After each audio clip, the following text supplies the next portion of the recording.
डोंगरी की उन तंग गलियों में जहां रात होते ही पुलिस की सीटी और बदमाशों की फुसफुसाहट एक साथ सुनाई देती थी, वहीं एक लड़का धीरे धीरे अपने अंदर ऐसा अंधेरा पाल रहा था जो आगे चलकर पूरे हिंदुस्तान के लिए खौफ का दूसरा नाम बनने वाला था। उसका नाम था Dawood Ibrahim.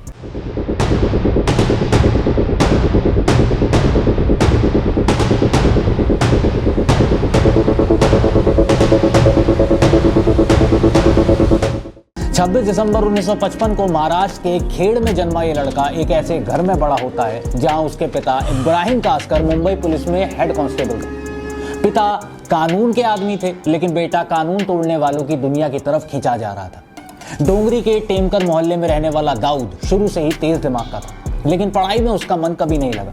Ahmad seller high school की किताबों से ज्यादा उसे गलियों में घूमने वाले उन लड़कों में दिलचस्पी थी जिनके पास पैसा भी था, डर भी था और इलाकों में रौब भी था। कहा जाता है कि बहुत छोटी उम्र में ही उसने चोरी, लूट और धोखाधड़ी जैसे छोटे अपराध शुरू किए। उस दौर में मुंबई का अंडरवर्ल्ड कई हिस्सों में बटा हुआ था। हाजी मस्तान, करीम लाला और वरदा राजन मुदलियार जैसे नाम शहर पर राज करते थे। दाऊद पहले बाशु दादा के गिरोह से जुड़ा, लेकिन उसमें सिर्फ काम करने वाला गुंडा बनकर रहना मंजूर नहीं था। उसके अंदर अपना साम्राज्य खड़ा करने की भूख थी। उसके बड़े भाई शब्बीर कासकर उसके सबसे करीबी थे और दोनों भाइयों ने मिलकर अपना गैंग बनाया। लेकिन फिर वो दिन आया जिसने दाऊद को हमेशा के लिए बदल दिया। पठान गैंग ने शब्बीर की हत्या कर दी। कहते हैं उस दिन दाऊद सिर्फ रोया नहीं था, उसने बदला लेने की कसम खाई। इसके बाद मुंबई में गैंग वॉर का ऐसा दौर शुरू हुआ जिसमें सड़कों पर गोलियां चलती थी और लोग शाम के बाद घरों से निकलने से डरते थे। दाऊद ने धीरे धीरे सोने की तस्करी, हवाला, सुपारी और उगाही के धंधे में अपना पैर जमा लिया। 1980 के दशक तक उसका नाम मुंबई के हर पुलिस स्टेशन में गूंजने लगा था। लेकिन असली खेल तब शुरू होता है जब वह 1986 में दुबई भाग गया। मुंबई पुलिस उसे समद खान हत्याकांड में ढूंढ रही थी, लेकिन दाऊद पहले ही देश छोड़ चुका था। दुबई पहुंचकर उसने अपराध को इंटरनेशनल बिजनेस की तरह चलाना शुरू किया। छोटा राजन जैसे लोगों की मदद से डी कंपनी का नेटवर्क इतना बड़ा हो गया कि उसके आदमी सिर्फ मुंबई में नहीं बल्कि खाड़ी देशों जैसे अफ्रीका और यूरोप तक फैल गए। उस दौर में मुंबई के कई बड़े बिल्डर, कारोबारी और फिल्म निर्माता उसके फोन से डरते थे। रात में कॉल आता था और अगली सुबह करोड़ों रुपए हवाला के जरिए पहुंचा दिए जाते थे। अब जिसने मना किया उसके ऑफिस पर गोलियां चलती थी। पुलिस की फाइलों में दाऊद सिर्फ एक गैंगस्टर नहीं बल्कि एक ऐसा आदमी बन चुका था जिसने अपराध को कंपनी की तरह चलाया। उसके पास अकाउंट संभालने वाले लोग थे, हथियारों की सप्लाई करने वाले लोग थे और ऐसे शूटर थे जो सिर्फ एक इशारे पर किसी की भी जान लेते थे। कहा जाता है कि उस समय मुंबई में कई पुलिस अफसर भी उसके नाम से डरते थे, क्योंकि उसे सिर्फ अंडरवर्ल्ड का सपोर्ट नहीं था बल्कि सिस्टम के अंदर भी उसकी पहुंच बन चुकी थी। यही वजह थी कि एक मामूली चोर धीरे धीरे हिंदुस्तान का सबसे बड़ा डॉन बन जाता है। 1993 का साल मुंबई के इतिहास में आज भी खून और धुएं की तरह दर्ज है। 12 मार्च 1993 को शहर में सिलसिलेवार बम धमाके होते हैं और कुछ ही घंटों में मुंबई दहशत के समुद्र में डूब जाता है। शेयर बाजार, air India building, plaza cinema और कई भीड़भाड़ वाली जगहों पर धमाके होते हैं। सैकड़ों लोग मारे गए और हजारों घायल होते हैं। जांच एजेंसियों ने धीरे धीरे जिस नाम तक पहुंच बनाई वो था दाऊद इब्राहिम। भारतीय एजेंसियों के मुताबिक इन धमाकों की साजिश दुबई और पाकिस्तान में बैठकर रची गई थी। टाइगर मेमन इस पूरी साजिश का बड़ा चेहरा था, लेकिन उसके पीछे जो सबसे ताकतवर नाम था वो दाऊद का ही था। कहा जाता है कि धमाकों के बाद दाऊद दुबई से कराची भाग जाता है और वहीं उसका नया ठिकाना बन जाता है। पाकिस्तान हमेशा इस बात से इनकार करता रहा कि दाऊद वहां मौजूद है, लेकिन कई रिपोर्ट्स और खुफिया दस्तावेज लगातार कराची की तरफ इशारा करते रहे। इसी दौर में दाऊद और छोटा राजन के रिश्ते टूट जाते हैं।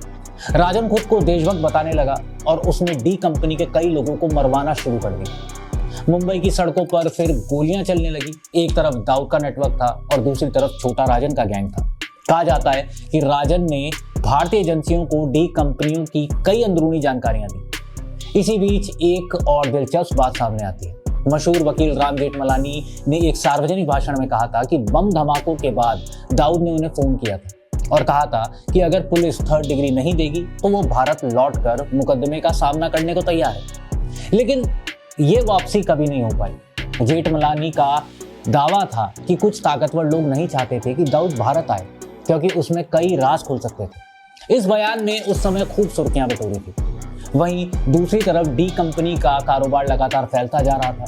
हवाला, नकली नोट, ड्रग्स और हथियारों का खेल अब सीमाओं के पार पहुंच चुका था। अमेरिकी एजेंसियों के मुताबिक दाऊद के नेटवर्क का इस्तेमाल अल-कायदा जैसे आतंकी संगठन भी करते थे। रिपोर्ट्स में दावा किया गया कि अफगानिस्तान में तालिबान के संरक्षण में उसकी मौजूदगी रही और उसके संपर्क ओसामा बिन लादेन तक थे। यही वजह थी कि 2003 में संयुक्त राष्ट्र और अमेरिका ने उसे वैश्विक आतंकवादी घोषित कर दिया। उसके सिर पर $25 मिलियन का इनाम रखा गया। लेकिन सबसे हैरान करने वाली बात यह थी कि इतने बड़े इनाम और इंटरपोल नोटिस के बावजूद दाऊद कभी पकड़ा ही नहीं गया।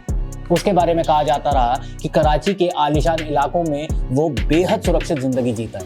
उसके पास कई पासपोर्ट्स हैं, उसके घर के बाहर भारी सुरक्षा रहती है, मगर आधिकारिक तौर पर पाकिस्तान हमेशा यही कहता रहता है कि दाऊद उनके देश में नहीं। मुंबई के अंडरवर्ल्ड की सबसे खतरनाक बात सिर्फ गोलियां नहीं थी, बल्कि वो डर था जो बिना गोलियां चलाए लोगों को मार देता था। डी कंपनी का नाम सुनते ही बड़े बड़े कारोबारी कांप जाते थे। फिल्म इंडस्ट्री तक इस डर की गिरफ्त में थी। 1980 और 1990 के दशक में बॉलीवुड पर अंडरवर्ल्ड का साया इतना गहरा था कि कई फिल्मों में पैसा लगाने वाले असली निर्माता पर्दे के पीछे बैठे गैंगस्टर होते थे। दाऊद इब्राहिम का नाम कई अभिनेत्रियों और फिल्म हस्तियों के साथ जोड़ा गया। उस दौर में ऐसे खबरें आम थी। अगर किसी अभिनेता या निर्माता ने पैसे देने से इनकार किया तो उसे धमकी भरे फोन आते थे। कुछ मामलों में गोलियां भी चलती। मशहूर म्यूजिक कंपनी टी सीरीज के मालिक गुलशन कुमार की हत्या को भी डी कंपनी से जोड़कर देखा गया। पुलिस रिकॉर्ड्स में दर्ज है कि अंडरवर्ल्ड उस समय बॉलीवुड में सिर्फ पैसा नहीं लगा रहा था, बल्कि फिल्मों की कास्टिंग से लेकर रिलीज तक पर असर डालने लगा था। कहा जाता है कि कई सितारे विदेशों में होने वाली पार्टियों में दाऊद के करीब दिखते थे। हालांकि इनमें से कई दावे कभी अदालत में साबित नहीं हुए, लेकिन अंडरवर्ल्ड और बॉलीवुड का रिश्ता लंबे समय तक चर्चा का विषय बना रहा। दूसरी तरफ दाऊद का नेटवर्क सिर्फ भारत तक सीमित नहीं था। नेपाल, दुबई, पाकिस्तान, अफ्रीका और यूरोप तक उसके आदमी फैल चुके थे। नेपाल में नकली भारतीय नोटों का बड़ा खेल चलाने वाले जमीम शाह का नाम भी डी कंपनी से जोड़ा गया। 2010 में काठमांडू में उसकी हत्या कर दी गई। रिपोर्ट्स के मुताबिक ये हमला छोटा राजन गैंग ने करवाया था, क्योंकि शाह को दाऊद का आदमी माना जाता था। इस तरह अंडरवर्ल्ड की लड़ाई दूसरे देशों तक फैल चुकी थी। भारतीय एजेंसियां लगातार दावा करती रही कि डी कंपनी आतंकवाद को फंडिंग करती है। 2008 के मुंबई हमलों में भी दाऊद का नाम सामने आया। कई रिपोर्ट्स में कहा गया कि उसने हमलावरों को लॉजिस्टिक सपोर्ट दिया था। हालांकि अदालत में हर आरोप साबित नहीं हो पाया, लेकिन जांच एजेंसियां लगातार डी कंपनी और आतंकवादी संगठनों के बीच रिश्तों की बात करती रही। इसी दौरान अमेरिका के ट्रेजरी विभाग ने एक फैक्ट शीट जारी की, जिसमें कहा गया कि डी कंपनी दक्षिण एशिया, मध्य पूर्व और अफ्रीका के उन रास्तों का इस्तेमाल करती थी जिनसे ड्रग्स और हथियारों की तस्करी होती थी। रिपोर्ट्स में यह भी कहा गया कि उसके नेटवर्क के जरिए बड़ी मात्रा में हेरोइन यूरोप तक पहुंचती थी। यही वजह थी कि दाऊद अब सिर्फ भारत का गैंगस्टर नहीं रहा, बल्कि अंतर्राष्ट्रीय एजेंसियों की नजर में एक नार्को टेररिस्ट बन चुका था। कहा जाता है कि अपराध की दुनिया में सबसे बड़ा हथियार बंदूक नहीं बल्कि पैसा होता है, और दाऊद इब्राहिम इस खेल का सबसे बड़ा खिलाड़ी बन चुका था। हवाला नेटवर्क पर उसकी पकड़ इतनी मजबूत बताई जाती थी कि करोड़ों रुपए बिना किसी बैंक रिकॉर्ड के एक देश से दूसरे देश तक पहुंचा दिए जाते थे। भारत की जांच एजेंसियों का दावा रहा कि D company real estate, hotel और कई दूसरे कारोबार के जरिए काले धन को सफेद करती थी। कराची और दुबई में उसके आलीशान घरों की चर्चा अक्सर होती रही।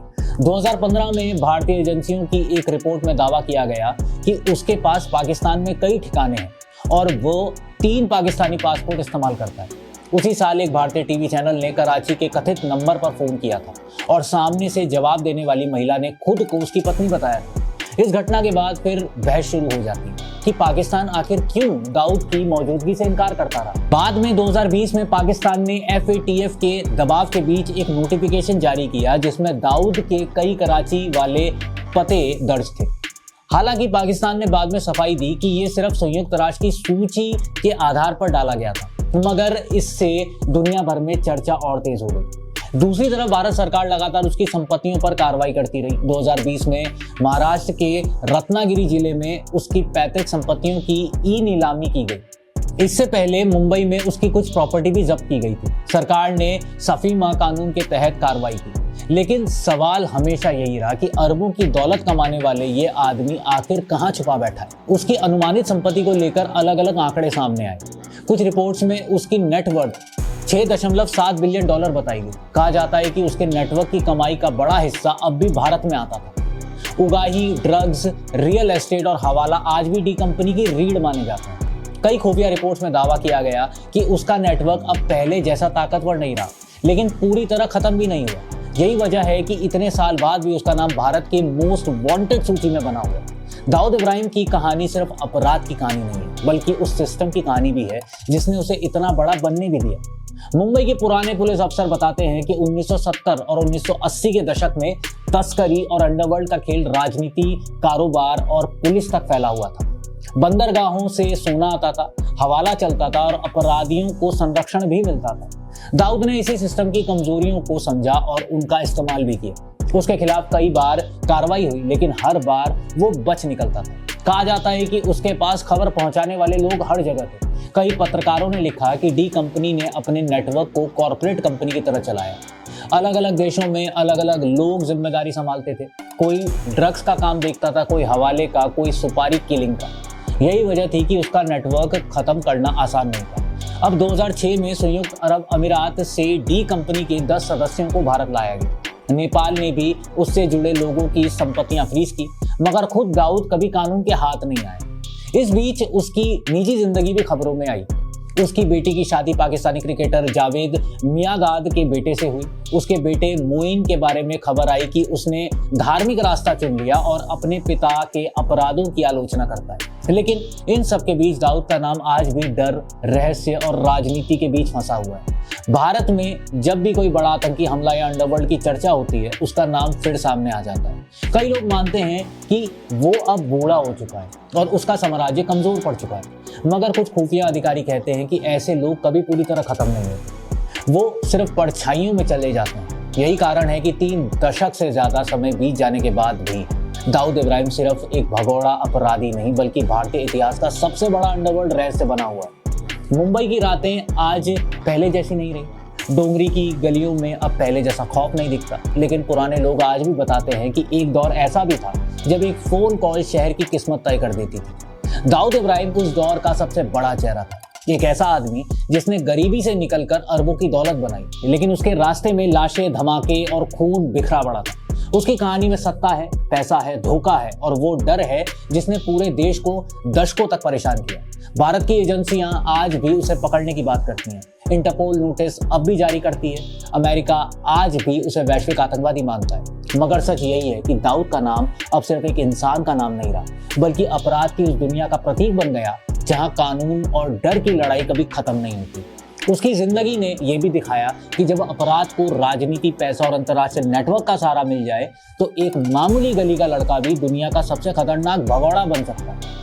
लेकिन दूसरी तरफ ये कहानी उन सैकड़ों निर्दोष लोगों की भी है जिन्होंने बम धमाकों, गैंग वॉर और आतंकवाद में अपनी जान गंवाई। यही वजह है कि दाऊद इब्राहिम का नाम सुनते ही आज भी लोगों के दिमाग में सिर्फ एक सवाल उठता है, आखिर इतने सालों बाद भी दुनिया का इतना बड़ा अपराधी कानून की पकड़ से बाहर कैसे निकलता है। ऐसी ही अंडरवर्ल्ड क्राइम न्यूज़ को देखने के लिए देखते रहिए एमए टीवी।